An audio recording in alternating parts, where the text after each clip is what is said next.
নমস্কাৰ সকলোকে। আজি পুৰণা বাকচটো অলপমান নতুন ৰূপ দি পিনি আৰু বহুত দিনলৈ আৰু থ'ব পৰাকৈ কৰোঁ বুলি ভাবিছোঁ। এইটো মই যেনেকৈ আগতেও মই মোৰ ব্লগত দেখাইছোঁ, এইটো মোৰ চাচুমাৰ বাকচ আছিলে।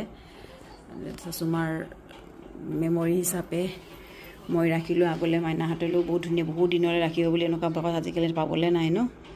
এতিয়া ইয়াৰ এইটো ভাঙিলে, এইটো মই নতুনকৈ লগাই দিম। বাকী এইকেইটা ভাল হৈ আছে, এইটো নতুনকৈ লগাই দিলে মানে ধুনীয়া হৈ যাব, দেখিবলৈ কিমান ধুনীয়া হয়। এতিয়া ইয়াতে আকৌ ধুনীয়াকৈ অলপমান পেইণ্ট কৰি মেলি বনাওঁ।